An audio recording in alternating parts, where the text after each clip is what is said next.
हम स्टार्ट करते हैं जी कैफ 1 FAR 1 का टेस्ट नंबर 8 है जी आपका। अच्छा जी, ये क्वेश्चन आई कैफ की लेटेस्ट अटेम्प्ट का क्वेश्चन था बेसिकली, जो बिल्कुल अभी अभी गुजरी है। ठीक है,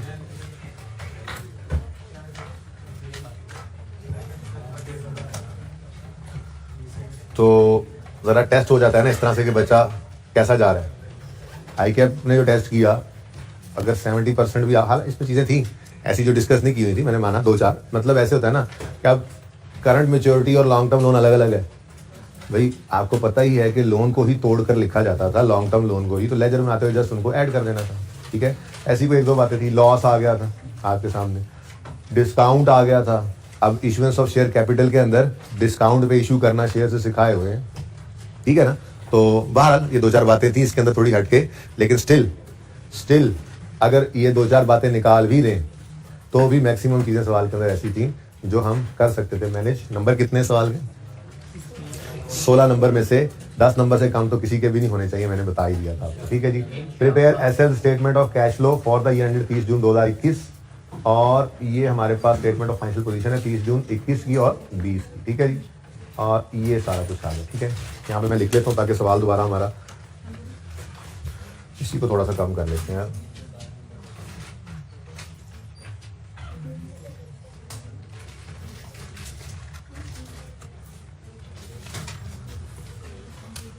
ये 2021 और 2020। चले जी, अब क्या करना है भाई, सवाल शुरू कहाँ से करना है ये तो पता ही नहीं है हमें। हमें पता है भाई सवाल कहाँ शुरू करना है, और आपने भी फॉर्मेट बनाना है और मैंने भी फॉर्मेट बनाना है, और आपका वक्त शुरू होता है अब। आज रेसें लगी हुई हैं। आपने स्टेटमेंट ऑफ कैश फ्लोज पूरा लिखना है फॉर द ईयर एंडेड, बता दें मुझे। चलो जी, रेसें लग गई, रेसें लग गई।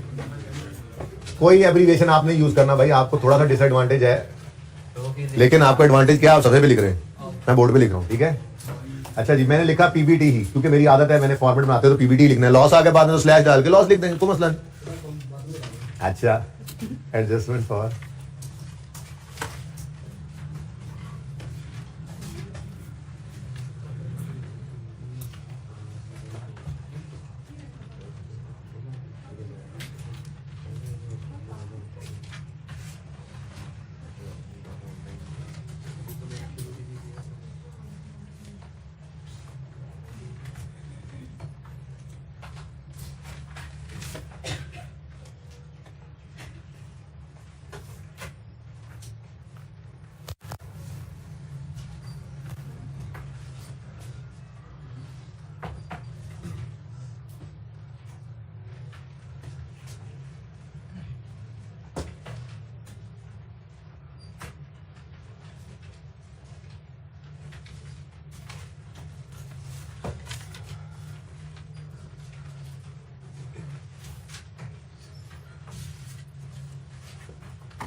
जी बच्चों, कितने बच्चे बना चुके इतना फॉर्मेट? सारे? अच्छा, सबसे स्लो मैं ही। अच्छा जी, आज अब बैलेंस शीट से शुरू करते हैं और अपनी नॉर्मल कार्रवाई करते हैं रूटीन की। लेकिन एक बार सवाल तो 2 बार पढ़ने से पहले शुरू ही ना करना होता, तो एक बार एडजस्टमेंट्स को गो थ्रू कर लेते हैं ताकि थोड़ा सा आइडिया हो जाए, ठीक है, कि किसी एडजस्टमेंट ने इधर किसी आइटम को हिट तो नहीं करना, खास तौर पे वर्किंग कैपिटल वाले आइटम को, क्योंकि उसको हम यहीं से डायरेक्ट ले जाते हैं, ठीक है ना। तो पॉइंट 1 में कह रहे हैं जी एसएल डिक्लेयर्ड फाइनल डिविडेंड। अब आपको पता है डिविडेंड अगर है तो फिर इसने रिटेन्ड अर्निंग्स को हिट करना होता है। अगर कैश डिविडेंड है तो रिटेन्ड अर्निंग्स और डिविडेंड पेबल को हिट करेगा, और अगर बोनस डिविडेंड है तो रिटेन्ड अर्निंग्स और शेयर कैपिटल को हिट कर देगा। यानी ये तो इक्विटी को ही हिट करने वाली एडजस्टमेंट है। आगे बढ़ते हैं। 20 मिलियन शेयर्स वर इशूड, ये भी इक्विटी, बल्कि मैं यूं लिख लेता हूँ कि इक्विटी को हिट करेगी ये एडजस्टमेंट। इक्विटी के अंदर आपको पता है रिटेन्ड अर्निंग भी आ जाती हैं, शेयर कैपिटल भी आ जाता है, ठीक है ना, और ये भी इक्विटी को हिट करेगी एडजस्टमेंट। वर्किंग कैपिटल आइटम की तो अभी बात कोई नहीं आई। फिर थर्ड एडजस्टमेंट में वो कह रहा है इंश्योरेंस क्लेम रिलेट कर रहा है किसी प्लांट एंड मशीनरी से जो डिस्ट्रॉय हुआ था, पता नहीं पिछले साल में हुआ था, आपने इसका क्या किया, ठीक है, गेन लॉस निकाल के रिवर्स किया या क्या किया, देखते हैं। डेट भी तो लिखी हुई थी। एनीवेज एडजस्टमेंट 4 में इस साल का डिस्पोजल आ रहा है, तो ये दोनों फिक्स्ड एसेट से रिलेट कर रहे हैं एडजस्टमेंट, ठीक है, और ये पहली दोनों इक्विटी से रिलेट कर रही हैं। ऐसे ही लिख लेना, जरा गंद बोता ना डालें, दूर से ही नजर आ जाए ना इक्विटी। अच्छा जी, एडजस्टमेंट 5 जो है वो current portion of long term loan से रिलेट कर रही है, और उसमें वो कह रहे हैं कि एक्रूड इंटरेस्ट भी पड़ा हुआ है। तो ये current portion of long term loan है और ये लॉन्ग टर्म लोन है। तो एडजस्टमेंट नंबर 5 हम पढ़ेंगे जब हम इन पे पहुंचेंगे, ठीक है ना, ताकि हम इसका लेजर बना सकें। ठीक हो गया। अभी तक वर्किंग कैपिटल आइटम को किसी चीज ने हिट नहीं किया, और फिर आ ही गया वो दिन। Trade payables include an amount of 14 million payable against capital work in progress. बिल्कुल वैसी एडजस्टमेंट है जैसी एडजस्टमेंट कल वाले सवाल में नहीं, परसों वाले सवाल में मैं भूल गया था, एंड पे आके भूल गया था, ठीक है, तेजी के अंदर फिक्स एसेट था, वहां पे यहाँ कैपिटल वर्क इन प्रोग्रेस है। उधार पे एसेट खरीदा तो एंट्री होती है एसेट डेबिट पेएबल क्रेडिट, ठीक है ना। तो उधार पे कैपिटल वर्क इन प्रोग्रेस का कहो यार, बिल आ जाता था, याद करो बोरिंग कॉस्ट के चैप्टर में हमने पढ़ा था, बिल आ गया अभी पे नहीं किया तो हम एंट्री कर लेते थे CWIP डेबिट पेएबल क्रेडिट, याद है ना। तो ये वो एंट्री करनी है, लेकिन ये पेएबल फॉर CWIP है, ये हमारी ट्रेडिंग एक्टिविटी नहीं है कि क्रेडिटर्स के अंदर पड़ा हो, इसलिए इन मोहतरम ट्रेड पेबल्स को हमने एडजस्ट करना होगा, फिर लेकर जाएंगे चेंजेस में। ये सारा सवाल है बस, ठीक है। अब अपनी कार्रवाई शुरू करते हैं जी। सबसे पहले क्या नजर आ रहा है जी, ऑपरेटिंग फिक्स्ड एसेट्स। तो ऑपरेटिंग लिख लो ना लिखो कोई मसला नहीं, फिक्स्ड एसेट ही लिख रहा हूं मैं तो बस, ठीक है। तो पहला लेजर बना फिक्स्ड एसेट का, और पूरे सवाल में कहीं पे आपको डाटा ऐसा कोई नहीं अवेलेबल है कि आप अक्यूमुलेट डेप्शन को अलग कर सकें, इसलिए बस बुक वैल्यू पे ही एसेट को बना लेंगे। मसला क्या है, ओपनिंग बता दो, अलग है, सॉरी। अच्छा जी, इसको कॉस्ट पे बनाएंगे और एक्यूमुलेटेड एक्शन को अलग रख लेंगे। चलो, इसमें क्या मसला है, ये लो, क्या हो गया, कुछ नहीं हुआ। ये वो सैटेलाइट का प्रॉब्लम है यहाँ पे, और कुछ नहीं। मेरे बच्चे तो बहुत अच्छे, ऐसा कुछ नहीं करते जी। अच्छा, शुरू करें जी। एसेट की कॉस्ट बताएं, ओपनिंग 848, क्लोजिंग 820। अच्छा, एक्यूमुलेटेड एक्शन का ओपनिंग 262, क्लोजिंग 300। नेक्स्ट क्या आ रहा है, capital work in progress ledger बनाए, लेजर का आइटम है नंबर 4 CWIP, वर्किंग है ना, CWIP भी लिख सकते हैं। कैपिटल वर्क इन प्रोग्रेस जी, ओपनिंग 0 है, क्लोजिंग 84 है। उसके बाद क्या आ रहा है, इन्वेंट्रीज, कोई एडजस्टमेंट हिट नहीं कर रही, 245 से 274 पे इन्वेंट्री चली गई, वर्किंग कैपिटल में ले आओ। इन्वेंट्री बढ़ रही है, कम हो रही है, इन्वेंट्री का बढ़ना एसेट है ना, डेबिट, तो दूसरा इंपैक्ट कैश को कर दो क्रेडिट। हाँ भाई 29 नेगेटिव नंबर मिल रहे हैं। सवाल आता है नहीं आता, नंबर मिल रहे हैं, तो इससे अच्छा कोई टॉपिक होगा। सारा सवाल ही नहीं आता, नंबर फिर भी मिल रहे हो, लेकिन ये सारा सवाल नहीं है, ऐसे ऐसी बात नहीं है। इसमें मुझे उम्मीद है कि 70% सवाल तो सब बच्चों ने, जिन्होंने फाइट, कितने बच्चों ने आधा घंटा सही नीयत के साथ इसके ऊपर लगाए सवाल पे, सही नीयत के साथ, ये सब बच्चे पासिंग मार्क्स ले लेंगे इंशाल्लाह इस सवाल पे। नेक्स्ट है जी ट्रेड रिसीवेबल, कोई एडजस्टमेंट हिट नहीं कर रही, पहले ही पढ़ के, ये प्लानिंग होती है असल में, 2 दफा सवाल पढ़ने का फायदा ही होता है, वरना पता क्या होगा, सारा सवाल कर लोगे ट्रेड पेबल्स को इस तरह से करके, आखिरी एडजस्टमेंट पड़ा हुआ जी ट्रेड पेबल्स एडजस्ट हो रहे हैं, भाई तुमने कैमरे के आगे बैठना, नीचे होके जाओ, चंगा नीचे हो गए क्या कोई? सारा सवाल कर लेते हैं, सवाल सही से जो पढ़े बगैर शुरू कर देते हैं वो क्या करते हैं, वो ट्रेड पेबल्स को चेंजेस में ले लेते हैं, सारा सवाल कर देते हैं, एंड पर लगता है ओहो इसमें तो ये पढ़ा हुआ है, फिर वो सारा सवाल गलत हो गया, फिर वो जगह जगह पे उसको सही करो। उससे बेहतर है 2 दफा पढ़ो, प्लान करो। ये प्लान हो गया, अब हम कॉन्फिडेंट है, एंट्री को उठाया कोई एडजस्टमेंट नहीं है, पढ़ के आ रहे हैं, लेटर को उठाया कोई एडजस्टमेंट नहीं है, ट्रेड पेबल्स जब पहुंचेंगे उसको डायरेक्ट लेके ही जाएंगे, उसके लिए वर्किंग ओपन कर लेंगे। ठीक है, और ठीक है 204 से डेटर्स 177 पे आ गए, कम हो रहे हैं। नाम क्या लिखो, ट्रेड रिसीवेबल्स, ट्रेड रिसीवेबल्स ही लिखेंगे, बस ध्यान रखा करें, ट्रेड रिसीवेबल्स कम हो रहे हैं, एसेट कम हो तो क्रेडिट। दूसरा इम्पैक्ट कैश को डेबिट कितने से 27। नेक्स्ट क्या है, इंश्योरेंस क्लेम। इंश्योरेंस क्लेम कब मिलता है, जब कोई एबनॉर्मल लॉस हो या नॉर्मल लॉस हो। भाई एक बात आपको बचपन में इंट्रो में, आप तो इंट्रो पढ़े हुए बच्चे हैं, सिखाई जाती है और फिर बात की भी थी दोबारा कि इंश्योरेंस कंपनी कभी भी नॉर्मल लॉसेस का कवर नहीं देती। आप एक केमिकल बनाने वाली कंपनी है और आपने इंश्योरेंस कंपनी को जाकर कहा देखें जी हम जब भी केमिकल बनाते हैं ना तो पेंट बनाते हैं, पेंट बनाने वाली कंपनी है, तो उसमें जो केमिकल डालते हैं ना वो हमारे प्रोडक्शन प्रोसेस में ना कुछ एवेपोरेट हो जाता है, उड़ जाता है, तो आप हमें उस लॉस का कवर देंगे भाई चलो नजर इसमें, ये आप लोगों के प्रोडक्शन प्रोसेस का नॉर्मल लॉस है, ये कॉस्ट ऑफ सेल का हिस्सा बनेगा। बात समझ रहे हो? अब नॉर्मेलिटीज का कवर देती है इंश्योरेंस कंपनी, आग लग गई, जलजिला आ गया, सैलाब आ गया, चोरी हो गया, इस किस्म के मामला जब होते हैं तो आपकी इन्वेंट्री जल जाए, आपका एसेट्स खराब हो जाए या आपका कैश चोरी हो जाए, अब नॉर्मेलिटीज को कवर देती है इंश्योरेंस कंपनी। अब ये एबनॉर्मल लॉस का ही इंश्योरेंस क्लेम होगा ना, ये हमारी ऑपरेटिंग एक्टिविटी नहीं है, ये हमारे ऑपरेशंस का पार्ट नहीं होता। हाँ हमारे ऑपरेशन का पार्ट है जी, हम बस क्या करते हैं जी, बस जी एसेट्स जलवाते हैं, कभी इन्वेंट्री जलवाते हैं, इंश्योरेंस क्लेम लेते हैं, यही हमारा काम है, ये थोड़ी काम होता है। इसका मतलब इसका लेजर बना लो, इसका मतलब क्या जी, बना लो लेजर बना लो, कोई बात नहीं जी। Number 5 insurance claim receivable, insurance claim receivable. ठीक है, ओपनिंग कितना है 30, क्लोजिंग कितना है, अच्छा यानी कि इस साल रिसीव हो गया होगा, एनीवेज साल के शुरू में रिसीवेबल था, रिसीव हो गया, कितने बच्चों ने इसका लेजर ही बनाया था, अच्छा बाकी उन्होंने जबानी भी किया होगा, तो मेरे ख्याल में कैश इनफ्लो पकड़ लिया होगा, कैश इनफ्लो है, साल के शुरू में रिसीवेबल था, साल के एंड पे नहीं है, मतलब इस साल इंश्योरेंस वाले से पैसे आ गए होंगे, पिछले साल के एंड पे उन्होंने कहा होगा हाँ दे देंगे, इस साल में दे दिए होंगे।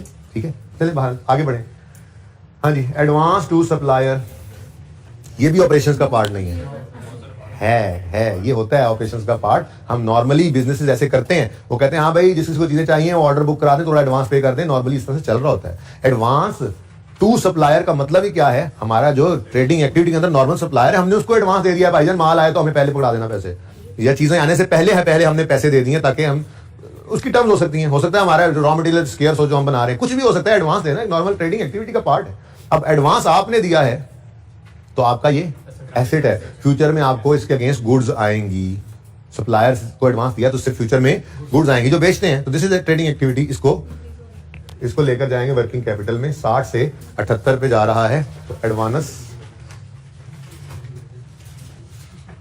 जी बढ़ रहा है कम हो रहा है, एसेट है ना, एसेट है ना, बढ़ रहा है कम हो रहा है, बढ़ रहा है तो डेबिट, दूसरा इंपैक्ट कैश को क्रेडिट कर दो 18 से। अब फिगर्स देखना, मुश्किल एडजस्टमेंट से पहले कैश फ्लो के अंदर कितनी फिगर्स पहुंची हुई होंगी आपकी, बस फिगर्स चेक करना। ठीक है, next cash and bank balances, cash and bank balances changes में लेंगे वर्किंग वन में 112 और 193 कैश एंड बैंक। अब देखो ना, और कुछ भी ना आया तो ये यहां पे लिखोगे, फिर यहां पे तो इसके भी नंबर होंगे, तो नंबर ही नंबर बिखरे होते हैं भाई सवालों के अंदर, तो करते जाओ बस सवाल। ठीक है, जो भी हिम्मत हारेगा ना बस वो नुकसान वाला बच्चा है। हाँ जी, शेयर कैपिटल का लेजर ओपन करेंगे, नंबर 6 शेयर कैपिटल,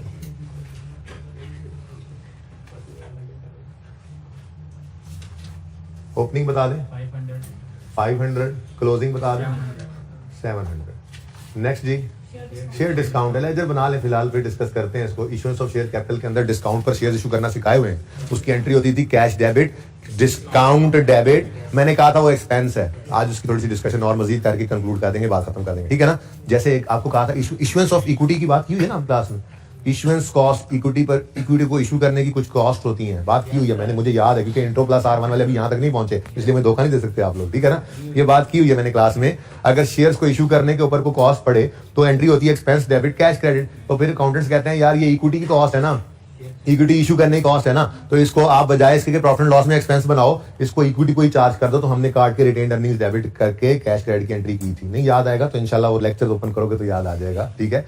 ऐसे ही ये भी इशुएंस ऑफ शेयर्स की वजह से ही हमें डिस्काउंट पड़ा है, तो ये भी इक्विटी में आ सकता है, कोई मसला नहीं। इसकी डिस्कशन मैं बाद में करता हूँ, फिलहाल तो लेजर बना हुआ है ना, बना दो लेजर, ठीक है। तो शेयर डिस्काउंट, जैसे शेयर प्रीमियम आता है भाई, शेयर प्रीमियम भी तो इक्विटी में आता है ना। चलो जी, ओपनिंग कोई नहीं था, कोई नहीं था ना, इसी साल ही को गड़बड़ हुई है। क्लोजिंग 40 तो 40 का डिस्काउंट दिया, यानी कि 40 रुपीज कम पे, यानी अगर मिसाल के तौर पे 10 वाला शेयर है तो 6 रुपए में बेचा होगा, तो 4 डिस्काउंट में आ गया, जो भी हो फिलहाल अभी तो आगे चलने दो। नेक्स्ट हमारा जी क्वेश्चन, हाँ तो अच्छा, हाँ दसिया नहीं मैंने, नेगेटिव में तो भाई नेगेटिव में सही। इधर देखो, कोई एडी बड़ी साइंस नहीं, इधर देखो, एसेट साइड पे नेगेटिव आया तो क्रेडिट था, अक्यूमुलेटेड रिडक्शन क्रेडिट साइड पे ओपन किया था, ठीक है ना। लायबिलिटीज इक्विटी साइड पे क्रेडिट चीजें चल रही होती हैं, कोई नेगेटिव आया तो फिर वो डेबिट है। जज़ाकल्लाह जी, टाइम टाइम दसता तुझे, ठीक है। नेक्स्ट नेक्स्ट जी, रिटेन अर्निंग्स, अब मैं खुद देख के जाऊंगा यहाँ से बैलेंस, ठीक है जी। रिटेन अर्निंग्स हमारा सबसे अजीज अज़जान अकाउंट, इस सवाल में भी ऐसे ही था, बड़े काम कर रही है जी, बोलो, इसी से तो सारा कुछ निकलना था। बड़ी बदतमीजी की हुई थी सवाल ने, लॉस बिफोर इंटरेस्ट दिया हुआ था। चलो खैर, हमें क्या, हम तो सवाल करते जाएंगे, इंशाल्लाह होता चला जाएगा। ओपनिंग बता दो 315, closing 220। Next long term loan, उसका करंट पोर्शन है, तो एडजस्टमेंट 5 को पढ़ के फारिग कर ही देते हैं, ठीक है। करंट पोर्शन वाली एडजस्टमेंट ये ना लिखी हो, ये लिखी हुई आपके सामने, ये समझो, फिलहाल समझो एडजस्टमेंट 5 नहीं है सवाल के अंदर, और सिर्फ सवाल के अंदर क्या आ गया, लॉन्ग टर्म लोन और current portion of long term loan. तो इसका ट्रीटमेंट क्या है पहले ये देख लेते हैं। नंबर 9, लेजर आपने बनाया लॉन्ग टर्म लोन का। अब देखो जरा प्लीज, सबकी तवज्जो इधर चाहिए भाई। लॉन्ग टर्म लोन और उसका करंट पोर्शन, ये basically total long term loan ही होता है ना, याद है आपको। ये तो सिर्फ हमने उस टोटल लायबिलिटी को, लॉन्ग टर्म लायबिलिटी को तोड़ के शो किया था, करंट और नॉन करंट में थी तो वो एक ही लायबिलिटी। भाई मैं कह रहा हूं फिलहाल अज्यूम करो एडजस्टमेंट 5 नहीं है सवाल में, ठीक है ना। तो ये एक ही लोन है ना, इसको तोड़ के लिखा हुआ है। तो जब इसका लेजर बनाने लगोगे तो 210 जमा 40, 210 जमा 40 कर दोगे। मैंने माना अभी 40 नहीं होना, 2 मिनट रुक जाओ, लेकिन 210 जमा 40 ठीक हो गया। ऐसे ही 175 जमा 43 क्लोजिंग में लिख लो, 175 जमा कितना 43, ठीक हो गया। और सही है, ये समझ आ गया कॉन्सेप्ट। अगर बैलेंस शीट के फेस पे कैश फ्लो के सवाल में लोन, लॉन्ग टर्म लोन और उसका करंट पोर्शन अलग अलग हो, तो हमने जस्ट क्या करना है, उनको ऐड करके लेजर बनाना है। असल में तो वो एक ही लोन था ना, बैंक का वो एक ही लोन है, इसको तोड़ के हमने लिखा हुआ, ठीक है। तो कैश फ्लो के अंदर हमने इसको इकट्ठा कर लेना है। क्लियर, ये बात समझ आती है? यहां तक कोई मसला तो नहीं है। ये बहुत सिंपल काम है, ये बहुत सिंपल काम है। उसने इसमें थोड़ा सा ना मसाला डाल दिया, ये तो हर बच्चा ही कर लेता है, इतना तो सोच लेता कि हम हमेशा करंट नॉन करंट अलग करते हैं। अच्छा, अलग अलग लेजर भी बना दोगे ना, अल्टीमेटली आंसर वही निकलना है, दो जगह से कैश आ जाएगा अगर आना हुआ तो। लेकिन सही नहीं है, हमेशा करना क्या है वो मैंने आपको बता दिया कि लॉन्ग टर्म लोन और उसका करंट पोर्शन बैलेंस शीट के फेस पे अलग होता है। लेजर आपने जब कैश फ्लो बनाना है ना, तो इनको इकट्ठा कर देना है। कोई मसला, किसी को इस बात से कंफ्यूजन है तो पूछ ले।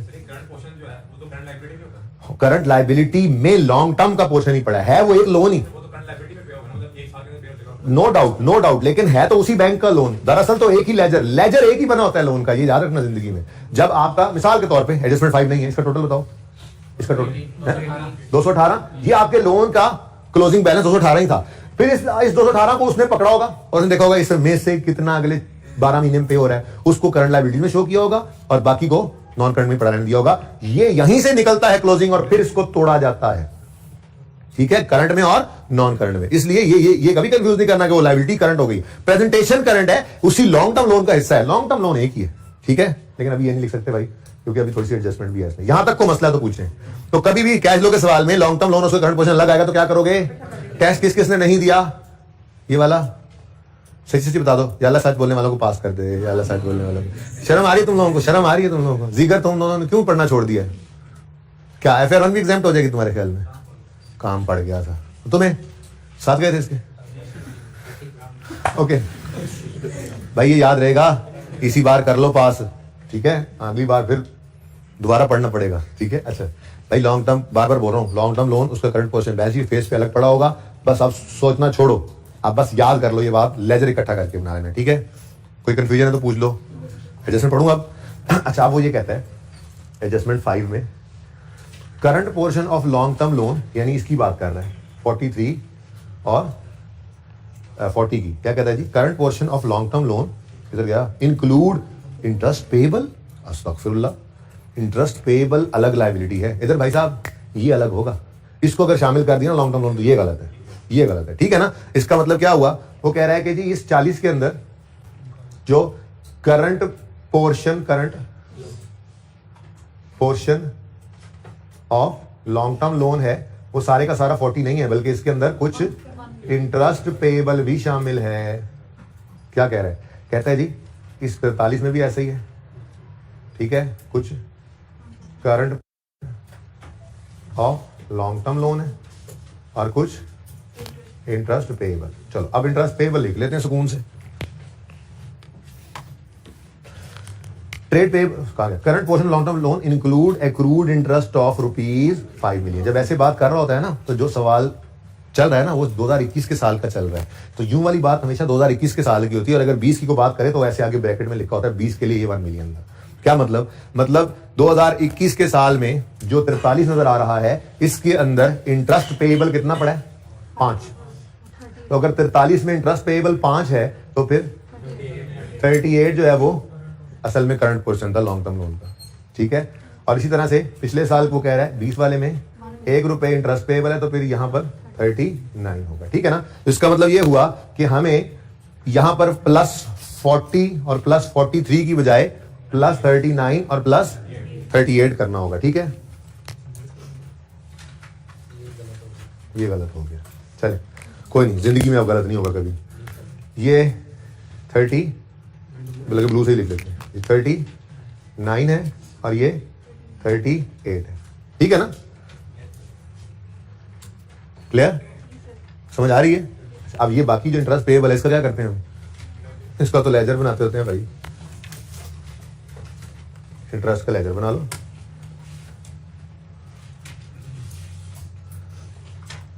ये इंटरेस्ट एक्सपेंस का लेजर बना तो ओपनिंग ₹1 है पेएबल, क्लोजिंग ₹5 पेएबल, अभी भी तो पता लगा।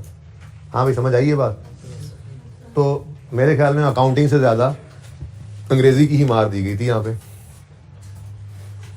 कितने बच्चों की ये एडजस्टमेंट बिल्कुल सही होगी, 4-5। अच्छा कोई बात नहीं।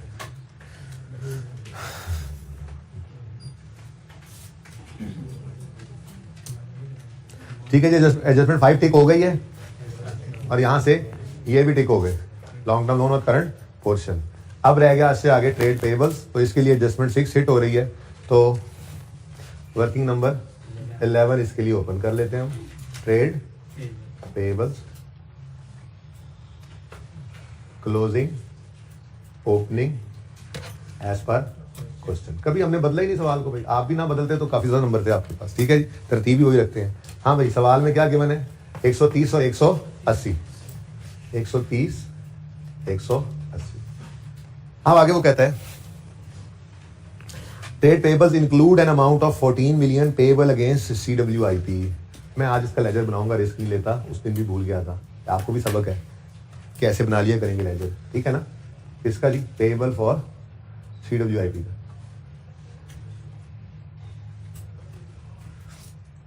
ये देखो भाई एंट्री कराओ मुझे जरा, एंट्री कराओ। है कितना वैसे, है कितना, ₹14 जी, एंट्री करवाओ। CWIP debit, payable for CWIP credit. Opening में तो कुछ नहीं था पेएबल, इसी दफा ही आया, यहाँ पे हमने क्या लिख दिया जी CWIP, और यहाँ पे क्या लिख दिया पेएबल फॉर CWIP, ताकि ये कैश में ना शामिल हो जाए जैसे परसों हो गया था, ठीक है ना। और भाई ये क्लोजिंग अब 14 ही है, ठीक है ना। ये मैंने वैसे ही बनाया, ये उसने नहीं बनाया हुआ था, हमें फेस पे नजर नहीं आ रहा था, देखो ये मैंने खुद निकाला है बैलेंस, ये मैंने खुद बना दिया, वैसे ही जरूरत नहीं थी, ठीक है। लेकिन जरा आसानी होगी क्या, ओपनिंग पेएबल कोई नहीं था, क्लोजिंग में 14 पेएबल है, ये जिसने डायरेक्ट कर दिया वो भी ठीक है, ऐसे करके, ठीक है। तो 130 आ गया और यहाँ पे 166 आ गया, ठीक है जी। हमने लेस क्या कर दिया, पेएबल फॉर CWIP को, ठीक है, और सही है। अब 130 से 166 पर ट्रेड पेएबल्स बढ़ रहे हैं, बढ़ रहे हैं, कम हो रहे हैं, बढ़ रहे हैं। ट्रेड पेएबल्स एक लायबिलिटी है, ट्रेड पेबल्स। वर्किंग कौन सी वाली में एडजस्टमेंट जरा बताना मुझे। वर्किंग 11। अच्छा अभी तो देखो बढ़ रहे हैं कम हो रहे हैं। बढ़ना है तो लायबिलिटी का बढ़ना, क्रेडिट। दूसरा इम्पैक्ट कैश टू डेबिट 36 से पॉजिटिव। कितने बच्चों की ये एडजस्टमेंट सही होगी? इतने ज्यादा की कमाल। इसके नंबर 2 होने चाहिए। अगर बाकियों के एक नंबर आ रहा हो ना, इसके नंबर 2, क्योंकि एडजस्टमेंट हो गया ये, ठीक है ना। एनीवेज फिर क्या रहेगा जी? एक्रूड एक्सपेंस सिंपल, फिर 43 से 48 पे चले गए। वर्किंग कैपिटल में ले आओ। एक्रूड एक्सपेंस यानी एक्सपेंसेस पेएबल, लायबिलिटी है, ठीक है ना। एक्रूड एक्सपेंस पेएबल एक्सपेंस, हाँ जी। बढ़ रहे हैं कम हो रहे हैं? बढ़ रहे हैं कम हो रहे हैं? बढ़ रहे हैं। एक्सपेंस पेएबल है, पेएबल का बढ़ना, पेएबल का बढ़ना बेटा ये एक्रूड एक्सपेंस है। पेएबल का बढ़ना क्रेडिट, दूसरा इम्पैक्ट कैश टू डेबिट 5 से positive. Balance sheet is over, check कर लो। काफी फिगर्स पहुंच चुकी हैं यहाँ पे, ठीक है। और इवन अभी इनकम स्टेटमेंट से 2-4 चीजें उठाकर यहाँ पे लिख दो, ठीक है। यहाँ पर जैसे ही लिखोगे 2-4 चीजें तो काफी सारी फिगर्स और भी निकल सकती हैं। सवाल तो अभी पूरा किया ही नहीं मैंने, ठीक है। एडजस्टमेंट 5 टिक हो गई है और 6 भी टिक हो गई है। अब इनकम स्टेटमेंट की तरफ आते हैं। और इनकम स्टेटमेंट में फरकारी क्या लगा दी उसने? लॉस बिफोर इंटरेस्ट दे दिया भाई। हमें लॉस बिफोर इंटरेस्ट नहीं चाहिए होता है, लॉस बिफोर टैक्स चाहिए होता है, ठीक है ना। मैं पहले प्रॉफिट के हिसाब से आपको समझाता हूं। जैसे हमने आज तक इनकम स्टेटमेंट बनाई है, सेल्स होती हैं less cost of sales, GP आ जाता है, ठीक है जी। जीपी में हम ऐड करते हैं अदर इनकम, लेस करते हैं admin expense, selling expense, other expense, और इंटरेस्ट ना अगर माइनस करें तो ये बन जाता है profit before interest and tax, PBIT, ठीक है। फिर इसमें से लेस कर दे इंटरेस्ट एक्सपेंस तो ये बन जाता है प्रॉफिट बिफोर टैक्स। फिर इसमें से लेस करें टैक्स एक्सपेंस तो ये बन जाता है प्रॉफिट आफ्टर टैक्स। कुछ बात समझ आई? अब उसने हमें कहाँ लाकर खड़ा कर दिया? अदर इनकम ऐड की होगी उसने, एक्सपेंसेस लेस किए, बल्कि उसने सारा कुछ किया तो है। Sales less cost of sale, GP, operating expenses less किए, अदर इनकम में सिर्फ gain on disposal of equipment आ रहा है, ठीक है ना। तो ये सारी कहानी उसने कर दी, पर हमें खड़ा किया हुआ है उसने यहाँ पर, ठीक है। अब मिसाल के तौर पे मुझे चाहिए फिगर ये वाली, ठीक है। और यहाँ पर profit before interest and tax सवाल के अंदर वो दे देता है मुझे लेट्स से 150 रुपये, और सवाल से मुझे पता लग जाता है कि इंटरेस्ट एक्सपेंस 12 रुपये है। तो मैं क्या करूंगा भाई? माइनस करके कितना आ जाएगा? 138, ये फिगर यूज कर लूंगा, तो ठीक है ना। अब ये तो था सवाल के अंदर, ऐसा नहीं था, ठीक है। लेट्स से टैक्स जो है उसके अंदर टैक्स जो है वो 38 रुपीज टैक्स काट गया हमारा, और 100 रुपये हमारा प्रॉफिट आफ्टर टैक्स आ गया, ठीक है ना। ये जाएगा कैश फ्लो के स्टार्ट में, ये जाएगा रिटेन्ड अर्निंग्स में, सही है। अब ये तो बात थी प्रॉफिट की, लेकिन कभी ऐसा भी तो हो सकता है कि हमारे पास यहीं पर लॉस आ जाए बिफोर इंटरेस्ट। मिसाल लेता हूं, बाकी सब चलता है वैसे ही, और यहां पर लॉस आ गया, और लॉस आ गया 21 का, ठीक है।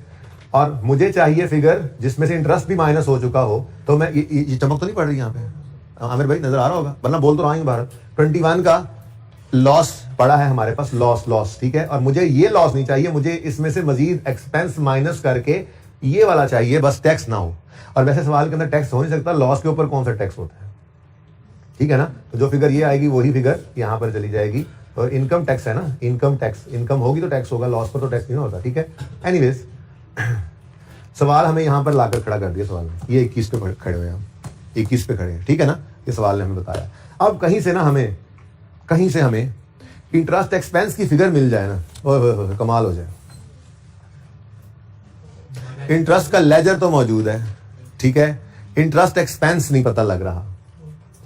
अब एक और हल भी है, वो हल ये है कि सवाल में हम यहाँ पे फंस गए आके, ठीक है।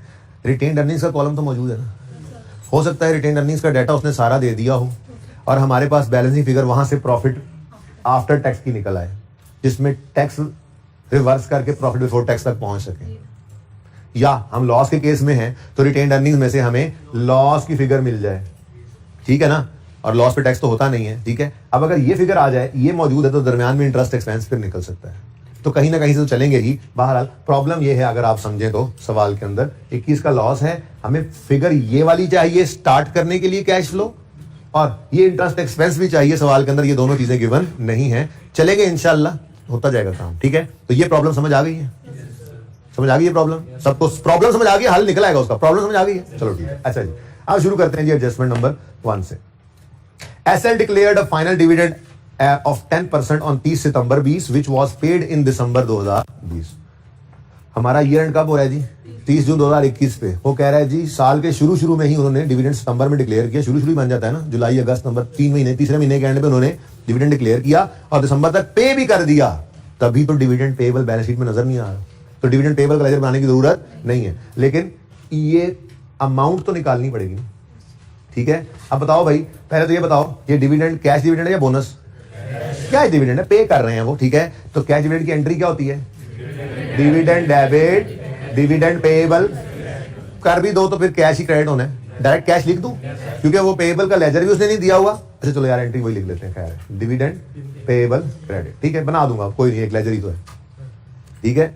और कितनी अमाउंट है? अब ये परसेंटेज ऑफ डिविडेंड हम कहां किस पे अप्लाई करते हैं? हमेशा लेटेस्ट शेयर कैपिटल के बैलेंस पे, और वो है हमारे पास 500। 700 तो बेटा साल के एंड पे है क्लोजिंग, ठीक है। जरा ध्यान से देखो, ये सितंबर में डिविडेंड इशू हो रहा है तो दिसंबर में पे भी हो रहा है, फिर मई में नए शेयर्स इशू हो रहे हैं तो वो क्लोजिंग तक जाते हैं तो वो भी ऐड हो गए होंगे। कोई नहीं, अब 700 ले लिया पर्चे में, कोई नहीं, अब तो जो होना था वो हो गया, ठीक है। लेकिन अब गलत को सही तो साबित ना करें, सही है। तो ओपनिंग कैपिटल पर इंटरेस्ट, ये डिविडेंड की परसेंटेज लगनी थी भाई, समझ गए बात को? कितने बचे? 500 पे 10% लगाया था, वो काफी ज्यादा। कितनों ने 700 पे लगाया था? नहीं, अब वो कौन मानेगा, एक दो के अलावा कौन मानेगा, कौन मानता है जी? तो 500 इंटू 10%, 50 से डिविडेंड डेबिट, डिविडेंड पेएबल, और इसको कहां डेबिट करेंगे? रिटेन अर्निंग्स में, ठीक है। तो ये एंट्री करनी है, ये एंट्री यहां पे कर, एंट्री करनी जरूरत है, डायरेक्ट ही किया करो ये बात, ठीक है। ये काम डायरेक्ट ही किया करो, यहां पे आओ, ठीक है। और रिटेन अर्निंग से कॉलम में आकर लिखो डिविडेंड, लिख लो पेएबल, लिख लो पेएबल, कोई मसला नहीं, नहीं लिख लो पेएबल, कोई बात नहीं। अभी मैं लेजर बनाता हूं, वो पेएबल ही पेड है, ओपनिंग क्लोजिंग में कुछ है भी नहीं, ठीक है। लेकिन यहां भैया वो एंट्री नहीं करनी, यहां पे डायरेक्ट आपने ये वर्किंग करनी है जी। 50 डिविडेंड पेएबल के अंदर जाके क्रेडिट कर दो, ये ऐसे ही फरमाइशी प्रोग्राम, डिविडेंड पेएबल, ताकि वो हमारी एंट्री ना भूले। मैं आपको सर वो आपने एक बार कैश क्रेडिट कर दिया था डिविडेंड से, हम एंट्री भूल जाते हैं उसके बाद से, तो मैं सर रिस्क नहीं ले सकता भाई, मैं तो एंट्री वही करूंगा जो सिखाई हुई है, retained earnings debit, dividend payable credit, done जी, सही है। अब वो ये कह रहा था, देखो बैलेंस शीट में भी कोई ओपनिंग कोई क्लोजिंग नहीं नजर आया था हमें, ठीक है ना। और वो भी यही कह रहा है कि ये जो डिविडेंड डिक्लेयर हुआ था सितंबर में, ये दिसंबर तक पे भी हो गया है। यहां से बैलेंसिंग भी निकालो तो 50 ही आ रहा है, तो इसलिए मैं कह रहा था ये लेजर नाम ही बनाओ तो काम चलेगा। बहरहाल ये कैश अब आ गया तो यहां पे लिख दो डिविडेंड पेएबल 50, ठीक है। वर्किंग का रेफरेंस अब क्या देना, ऐसे ही आपने वर्किंग देना तो डिविडेंड पेएबल वाली वर्किंग, मैंने नंबर ही लगाया इसको, वैसे ही बस आपको सिर्फ एंट्री याद है इसलिए एंट्री वैसे की, कंफ्यूज तो कोई नहीं हो रहा, सब ओके चल रहा है।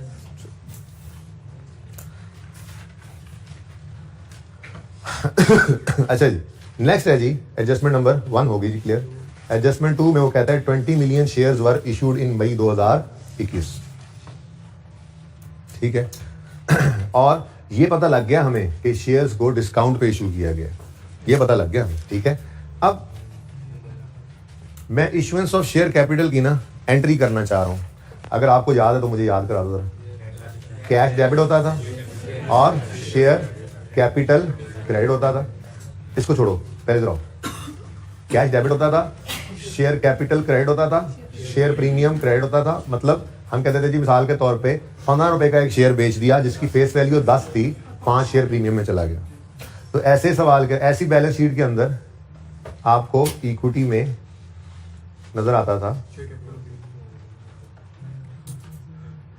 शेयर कैपिटल कितना 10 रुपए और शेयर प्रीमियम 5 रुपए, ठीक है। अच्छा अब हम शेयर्स को डिस्काउंट पे इशू करते हैं, तो कैश आया लेट से 8 रुपए, पर आपको याद है मैंने कहा था शेयर कैपिटल में तो हमेशा 10 नहीं जाना है, तो 2 रुपए क्या है जी डिस्काउंट एक्सपेंस। अब डिस्काउंट एक्सपेंस है, ठीक है, डिस्काउंट एक्सपेंस। अब बैलेंस शीट जब बनने लगी तो बैलेंस शीट के अंदर इक्विटी में शेयर कैपिटल के अंदर तो 10 ही नजर आया लाइक दिस, ठीक है। लेकिन इस डिस्काउंट को प्रॉफिट एंड लॉस में एक्सपेंस आउट करने की बजाय अकाउंटेंट्स कहते हैं इक्विटी में ही शो करो ताकि पता लगे this is a weak company.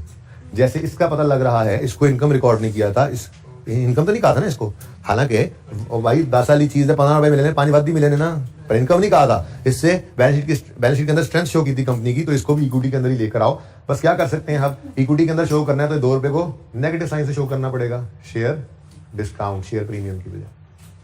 ठीक है, तो ये एंट्री नजर में आ रही है।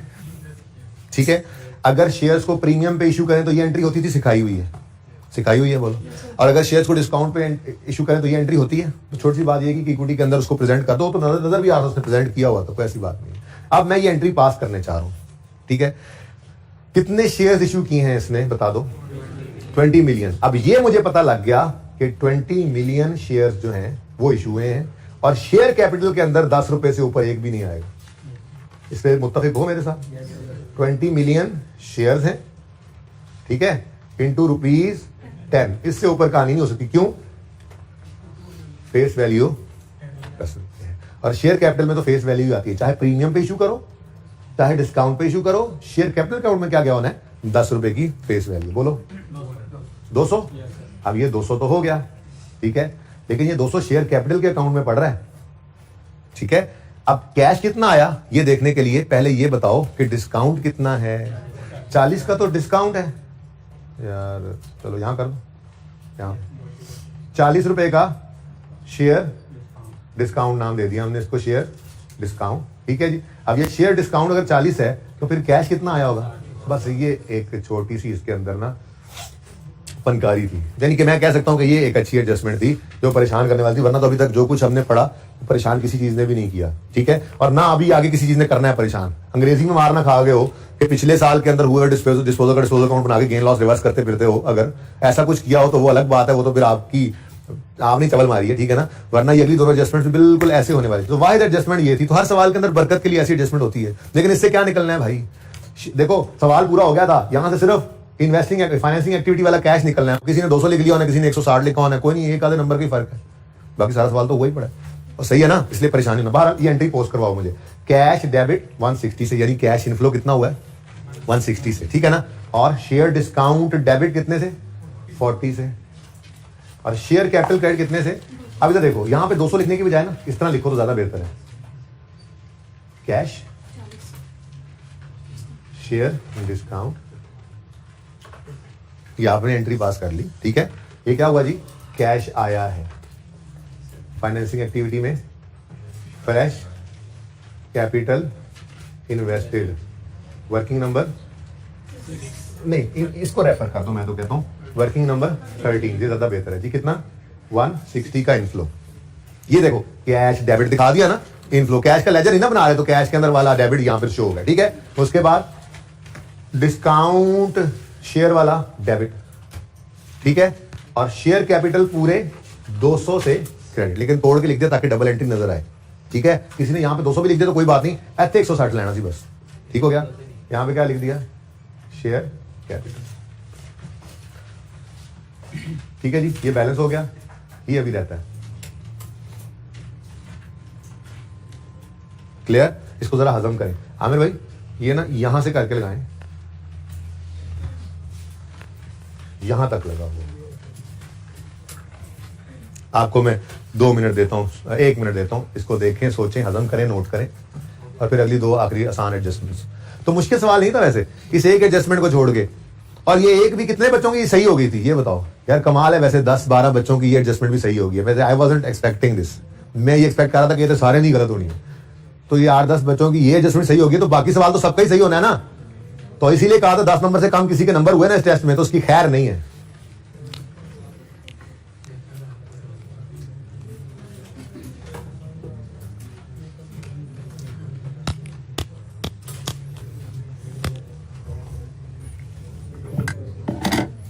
करो करो, गपशप कर लो, आप आसपास पूछ लो एक दूसरे से, समझ आइए, तुम्हें नहीं आई समझ, कोई डिस्कशन करनी कर लो, अभी 30 सेकंड है, मैं पानी पी लूं। असल में पूरे सवाल में काम की एडजस्टमेंट ही कोई नहीं थी, मैं कहा चलो आ गई, 2 मिनट दे दिए बच्चे समझने लिए।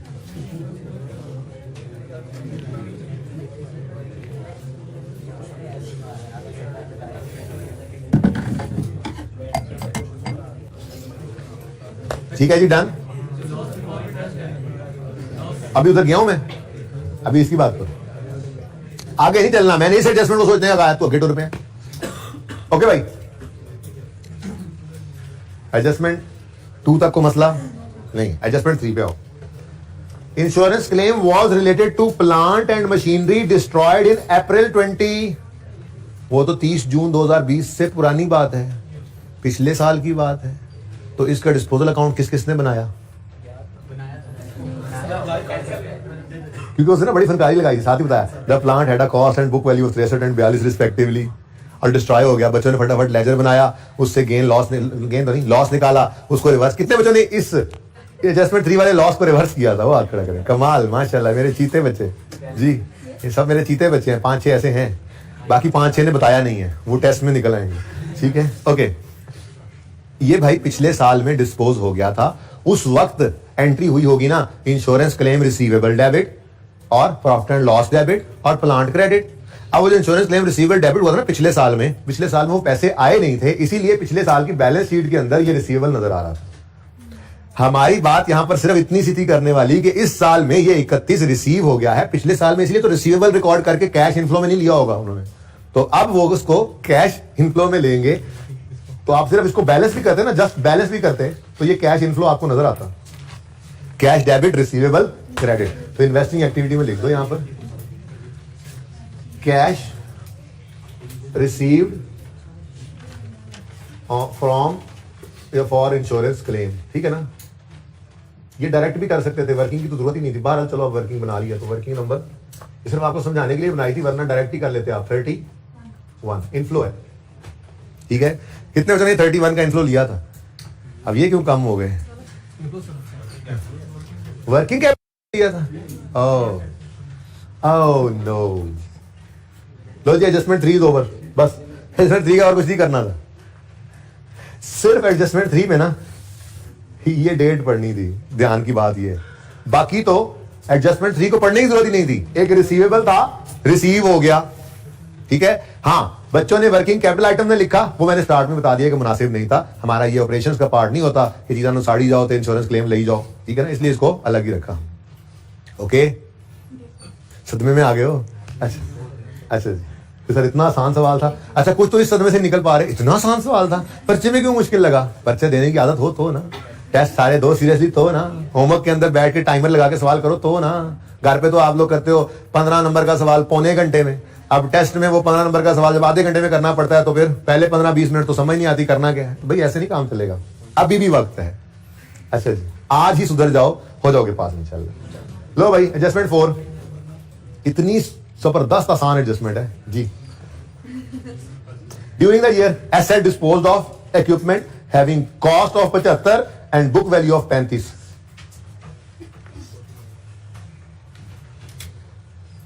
कैश नहीं दिया, कोई गल नहीं, कोई गल नहीं, चुप, लेजर बनाओ। डिस्पोजल, बस फिक्स एसेट ही लिख दो, हमारे पास अकाउंट फिक्स एसेट का। ठीक है, हाँ भाई, जो फिक्स एसेट बिका है उसकी कॉस्ट कितनी है? 75, और उसकी बुक वैल्यू कितनी है? 35। तो एसेट अकाउंट में से तो कॉस्ट निकलनी है 75 की, ये फेंक देंगे हम डिस्पोजल में। 75 फिक्स एसेट के अकाउंट से जी कॉस्ट तशरीफ लाई है, और एक्यूमुलेटेड डेप्रिसिएशन यहां से डेबिट होनी है डिस्पोजल वाली, ऐसे ही है ना, ये निकाल लेते हैं भाई। कॉस्ट अगर 75 है और बुक वैल्यू कितनी बताई 35 है, तो 40 की एक्यूमुलेटेड डिडक्शन। अब ये सवाल था, तो मतलब कहने का मतलब ये है बस इसके अलावा और कोई काम की बात नहीं थी इस सवाल के अंदर। हाँ, बस प्रॉफिट की बजाय लॉस दे दिया था, ठीक है, और बिफोर इंटरेस्ट दे दिया था। तो ये छोटी मोटी बातें हैं, थोड़ा सा ध्यान बंदा अगर लगाए वैसे ही ये बात कर लेता है। चले बाहर, क्या हो सकता है? किधर थे हम? उधर 40 और इधर भी 40। ठीक है,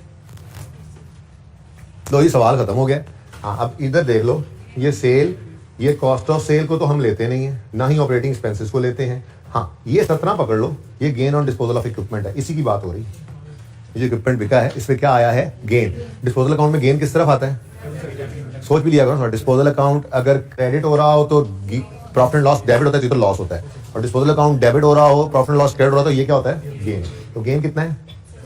17। तो कैश की फिगर बैलेंसिंग कितनी आ गई जी? 52। ये कैश इनफ्लो और ये गेन रिवर्सल। कितने बच्चों ने ये सही निकाल लिया था? ये तो सब नहीं निकाल लिया ना सही, ठीक है, इसके नंबर मिल जाएंगे आपको। हाँ जी, प्रॉफिट की फिगर तक आते आते गेन क्या हो चुका है? ऐड हो चुका है बेटा, लेस कर देंगे gain on disposal of equipment. Working का रेफरेंस देना सवाल में गिवन था, कितना? 17 माइनस। ठीक हो गया? ठीक है, तुम्हें क्यों सदमा हुआ है? कितनी फिगर इसमें सही है? 1 2 3 4 5 6 7 8 में से तुम्हारी कितनी फिगर सही है? उसको थोड़ी देर बताओ, कितनी फिगर सही है? वर्किंग ठीक। अच्छा जी, ये 17 का गेन रिवर्स हो गया। अब यहां पे क्या लोगे? Cash receive from disposal of equipment. जी वर्किंग नंबर 14 कितना है? 52। इनफ्लो ये वर्किंग 14 लिखा है मैंने, ठीक है जी, सही है। बस सवाल खत्म है, अब सवाल को साइड पे रखो।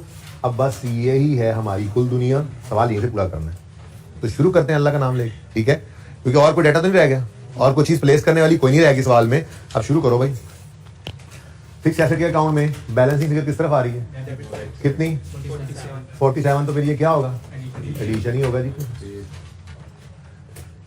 तो addition in fixed assets working number 2 से 47 है। अब चूंकि ये एडिशन है, कैश आउटफ्लो 47 नेगेटिव, ठीक है जी। ये लेजर हो गया खत्म। इधर इसको खत्म करो। बैलेंस भी किस तरफ आ रही है? कितनी? डेप्रिसिएशन एक्सपेंस ही होगा फिर 78। डेप्रिसिएशन एक्सपेंस कहाँ जाएगा? कितने बच्चों का ये 78 आ गया था? ये 78, ये डेप्रिसिएशन आधा नहीं, एक होगा शायद, देख लूंगा मैं, मार्किंग स्कीम लगाऊंगा। लेकिन ये सब चीजों के नंबर है भाई। ये तो कह रहा हूं कि अब देखो मैंने वो लॉस वाली चीज को गायब कर दिया फिलहाल। अच्छा, कैपिटल वाला जो इम्पैक्ट आया उससे सिर्फ ये एक फिगर ही निकली है ना बस, और क्या, ठीक है। तो कुछ भी नहीं होता है ऐसे ना, परेशान हुआ करो। तो ऐड प्रॉफिट तक आते आते डेप्रिसिएशन लेस हो चुकी है, ऐड कर दोगे डेप्रिसिएशन एक्सपेंस। कौन सी वर्किंग में निकाला है आपने इसको? 3 में। कितना? 78 है ये। Capital work in progress balance करो, किस तरह बैलेंसिंग फिगर आ रही है? तो फिर ये क्या होगा? एडिशन इन CWIP होगा भाई। कितना? 70। Addition in capital work in progress working number 470 minus cash outflow. ये हो गया पहले ही जी। इसका कैश 31 में ले गया हूँ इनफ्लो। शेयर कैपिटल को जरा बैलेंस करो, किस तरफ बैलेंस आ रहा है? बैलेंस ही हो गया, सुभान अल्लाह। चेक किया, यानी हम सही जा रहे हैं। ओके, डिस्काउंट भी बैलेंस है। रिटेन अर्निंग को बैलेंस करो, किस तरफ आ रहा है? डेबिट आ रहा है। ये क्या है? Revalue surplus debit retain earning credit तो होता है, फजूल सी फिगर। इधर तो डेबिट नहीं ना हो सकती है ऐसी कोई चीज। एबनॉर्मलिटी सोच रहे हो तो इवन सरप्लस तो है ही नहीं। अगर होता भी तो वो रियल सरप्लस डेबिट होकर रिटेन अर्निंग क्रेडिट होती है। एक एबनॉर्मलिटी पड़ी हुई है ना पहले। अब हम बैठ गए, ने कहा यार डेबिट और तो कोई चीज हो नहीं सकती सिवाय इधर डिविडेंड के। डिविडेंड जो था वो सवाल ने पहले ही बता दिया हुआ है, तो फिर हो ना हो ये लॉस ही था। और अगर बिफोर इंटरेस्ट लॉस है तो इंटरेस्ट एक्सपेंस माइनस होने से तो इसमें बढ़ना ही था, ठीक है। तो बताओ भाई क्या आया है? Loss before interest and tax, नहीं, लॉस बिफोर टैक्स बैलेंसिंग कितना? 40। अब ये 45 की फिगर ना जरा इधर ले आओ।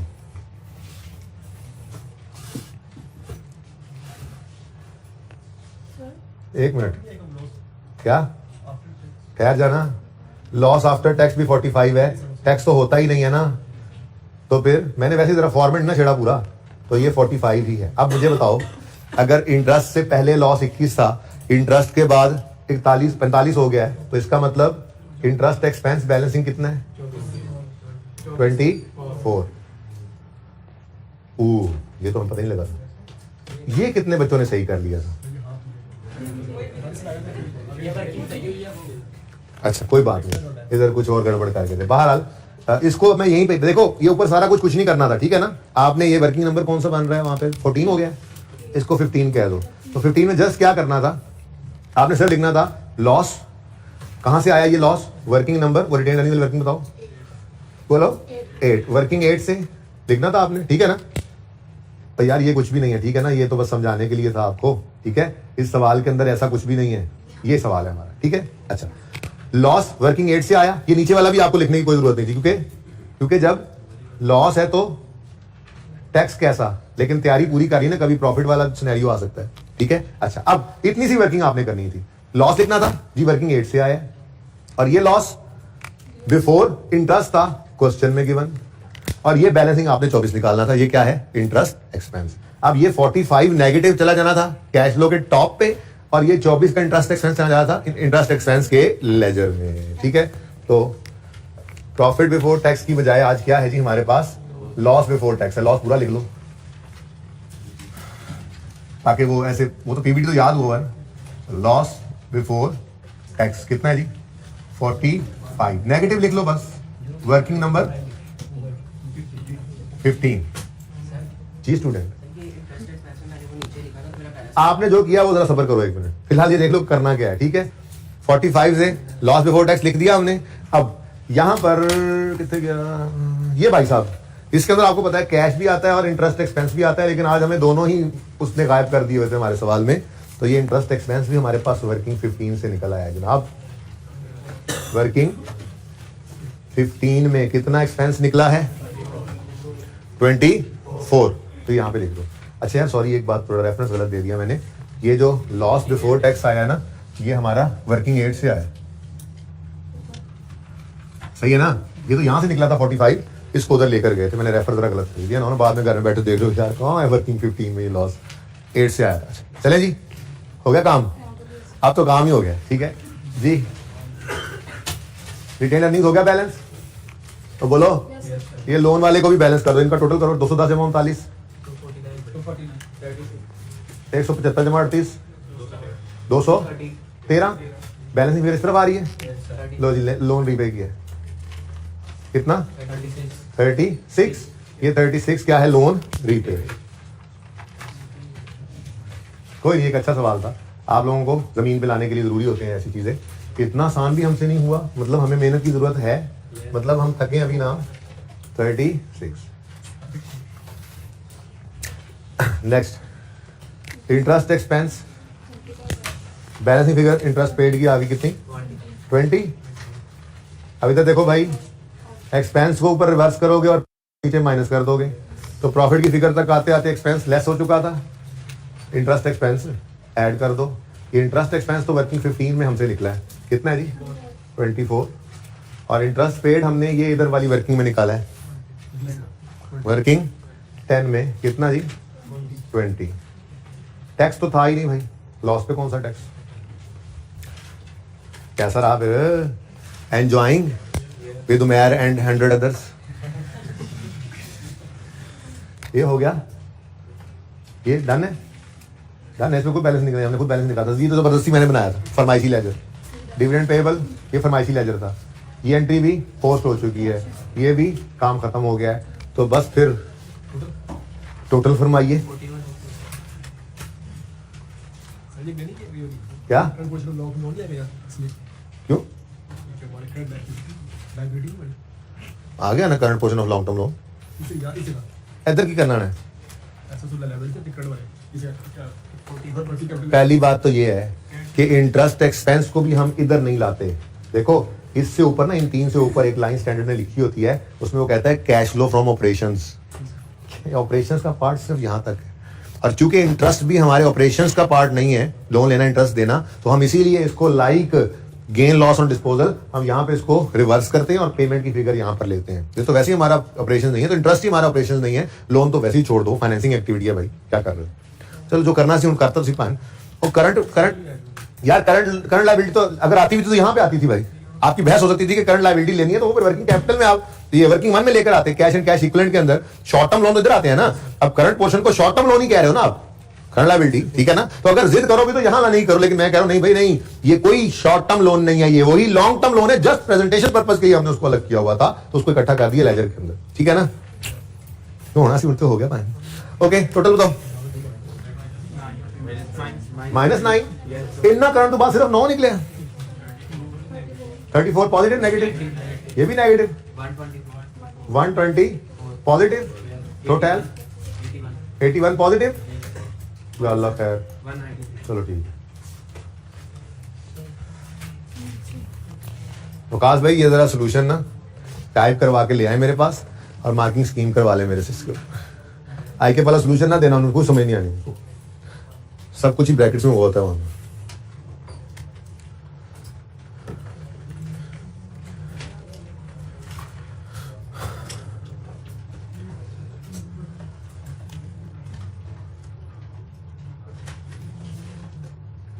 कैसा लगा सवाल? अच्छा, किस किस को लगता है कि 10 नंबर तो आ ही जाएंगे? यार देखो, एक मिनट बात सुनो मेरी। मैंने पूछा किस किस को लगता है कम से कम 10 नंबर तो आ ही जाएंगे? इसमें 10 से ऊपर वाले भी शामिल हैं, हाथ खड़ा करें। सिर्फ 5 7 10 को लग रहा है।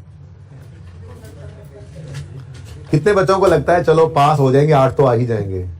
इसमें 10 वाले भी शामिल हैं। या 20 बच्चों को लग रहा है हम पास होंगे, 10 12 15 को। चलो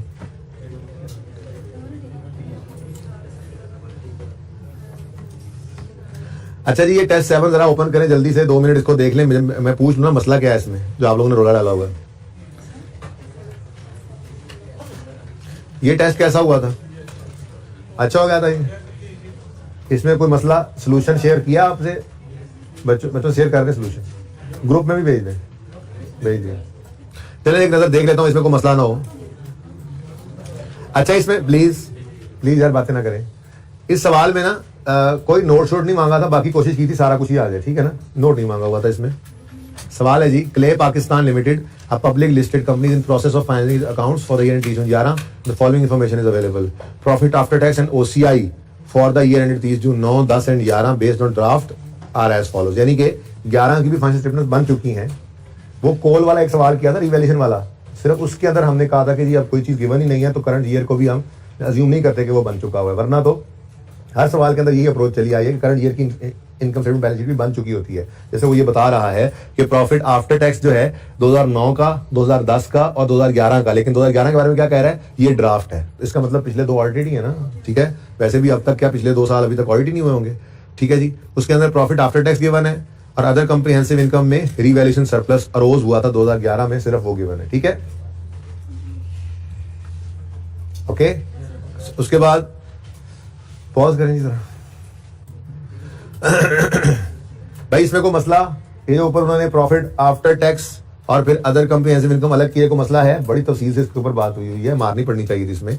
फिर वो कहता है जी, CPL changed method of valuation of inventories from एफको to FIFO for the year ended 30 June 11, impact of this change is given, ठीक है जी? अब 30 जून 9 पर वो कह रहा है जी इन्वेंट्री इंक्रीज हो गई 20 से, उल्टा आसान कर दिया था। अब क्लोजिंग ऑफ 9 इंक्रीज हुआ है तो क्लोजिंग स्टॉक के बढ़ने से प्रॉफिट बढ़ेगा।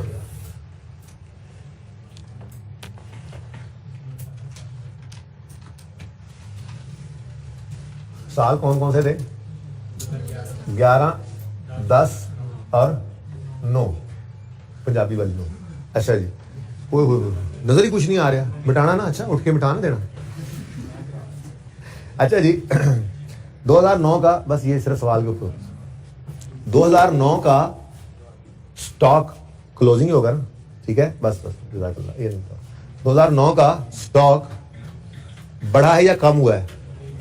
बढ़ा है। क्लोजिंग स्टॉक बढ़ गया क्योंकि वो क्या कह रहा है? For the year the impact of this change is given for the year ended 30 June 9, तो क्लोजिंग स्टॉक की बात ही कर रहा है ना। तो क्लोजिंग स्टॉक 20 से बढ़ गया, क्लोजिंग स्टॉक ऑफ 2009 बढ़ गया, कितने से बढ़ा? 20 से, तो प्रॉफिट भी बढ़ जाएगा 20 से। ये इंपैक्ट आ गया, ठीक है? आगे गए, 2010 का क्लोजिंग स्टॉक क्या हो गया जी? तो क्लोजिंग स्टॉक ऑफ 2010, चलो एक लाइन छोड़कर लिख लेता हूं, जरूरत तो कोई नहीं है Bharat. Closing stock of 2010 decrease हो गया, कितने से? तो प्रॉफिट भी डिक्रीज हो जाएगा। 30 जून 2011 के अंदर क्लोजिंग स्टॉक 20 से बढ़ गया तो प्रॉफिट भी 20 से बढ़ जाएगा। ये आसान था। उसके बाद मैंने कहा था एक साल का क्लोजिंग अगले साल का ओपनिंग बनता है, तो बिना किसी सोच समझ के आपने इस 20 को अगले साल लिखना है नेगेटिव, इस 30 को अगले साल लिखना है पॉजिटिव और इसका अगला साल है। और यहां पे आप लिख सकते हो, लिखना चाहो तो। वैसे तो मैंने कहा था कि ये भी मत लिखा करो, क्या मतलब? ज्यादा बेहतर क्या है, इसी को ऐसे कर दो और कंफ्यूजन से भी बच जाओगे। कोई अगर जिद करे नहीं मैंने ओपनिंग स्टॉक लिखना है तो वो फिर कैसे लिख सकता है? मैंने बता दिया, एक लाइन छोड़ सकते थे, ठीक है? बहारहाल मैंने तो यूं सिखाया हुआ 30, इसको आगे पूछना था। तो ये इम्पैक्ट था इसका, simple. Next, above changes have not been incorporated in financial statement, बड़ी मेहरबानी की कर लेंगे हम। उसके बाद कैश डिविडेंड और बोनसेस डिक्लेयर्ड या paid during the 3 years are as follows. हमने कितने साल की चेंज इन इक्विटी बनानी है? 2 साल की, ठीक है। अब 2 साल की चेंज इन इक्विटी के अंदर 2 साल के ही डिविडेंड आ सकते हैं, ठीक है। तो अगला काम क्या करना था, हमने अपने 2 साल लिख लेने थे। 10 के अंदर आता है फाइनल ऑफ 9 और इंटरिम ऑफ 10, फिर 11 का साल है तो final of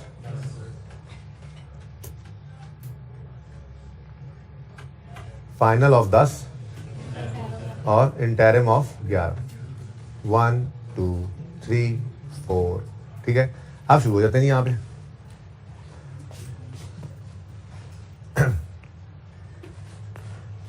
final of 9, interim of 10, final of 10, interim of 11, ये 4 ही डिविडेंड में हमने ढूंढने हैं, ठीक है। कैश बोनस को बाद में देखेंगे। Interim of 9, interim of 11 number 4 है, आएगा बिल्कुल। पर हम 2 साल की चेंज इक्विटी बना रहे थे ना, तो दूसरे साल के अंदर इसने आना है, पहले पोर्शन में नहीं आना। नंबरिंग से ये फायदा भी हो जाता है, ठीक है। अच्छा जी, final of 9, final of 10, yes number 3 है, ठीक है। फाइनल ऑफ 11, ठीक है।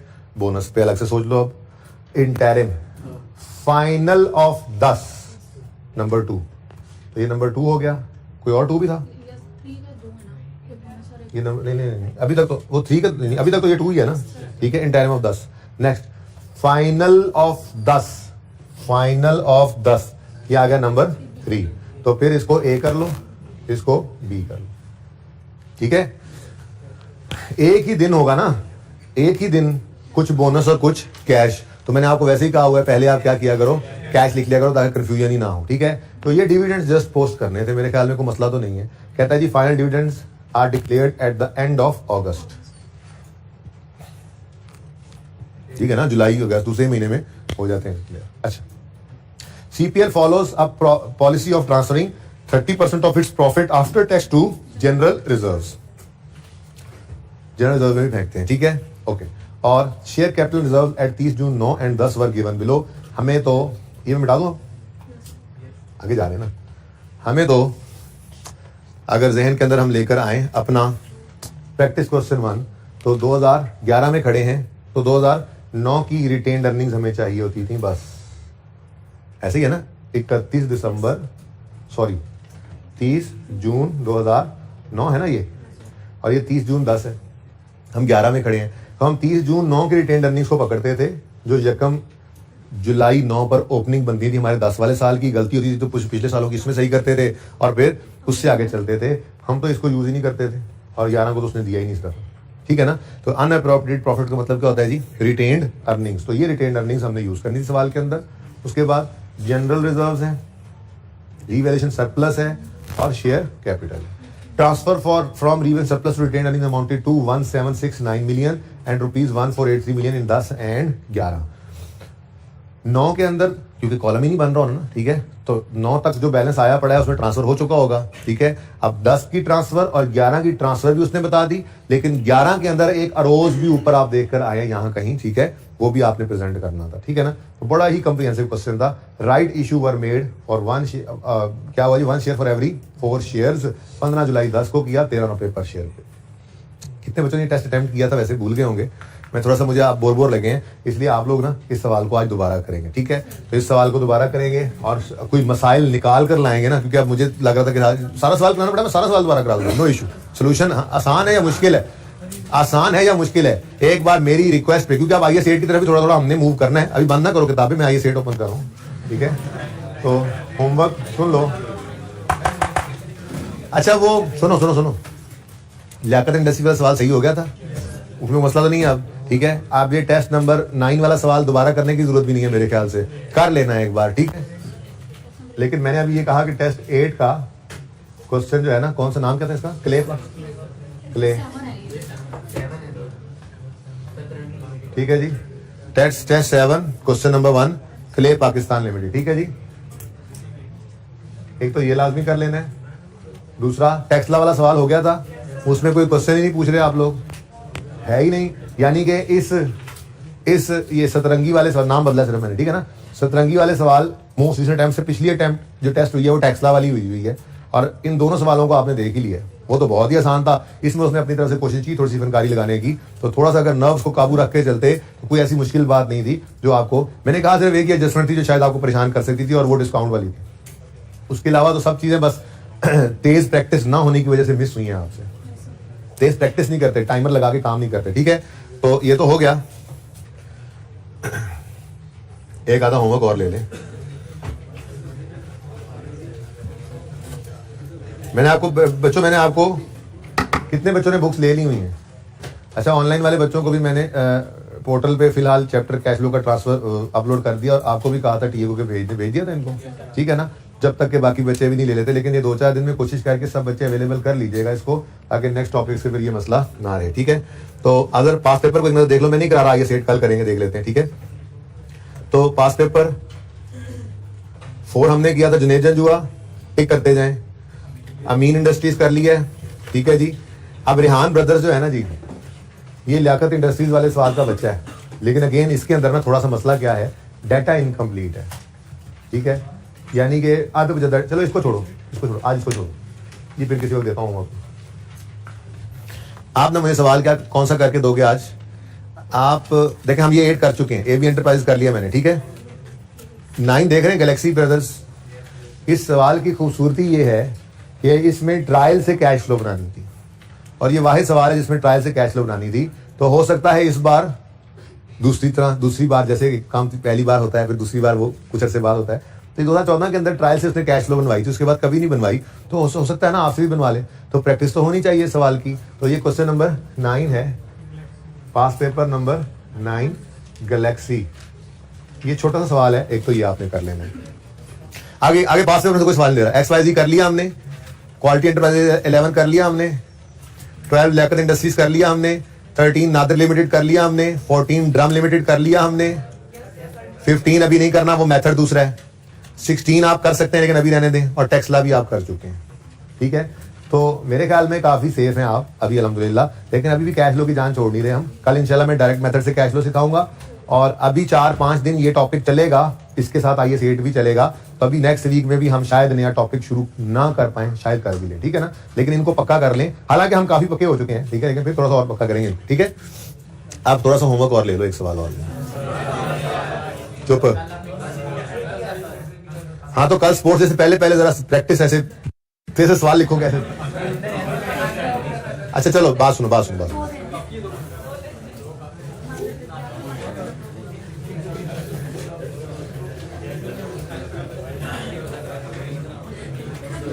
अच्छा सुने, हॉट सॉस हो गया था, प्लीज बेटा।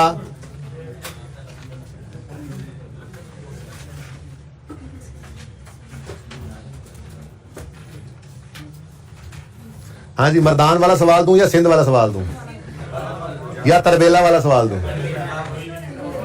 चलो आज KPK से शुरू करते हैं, पहले KPK, फिर उसके बाद तरबेला आएगा, फिर उसके बाद लाहौर से होते हुए सिंध वाली साइड चलेंगे, ठीक है। तो आपने क्या करना है जी, आपने आज सवाल कर लेना है question number 8, Mardan software limited, question bank number 8 Mardan software, ठीक है जी। अल्लाह हाफिज।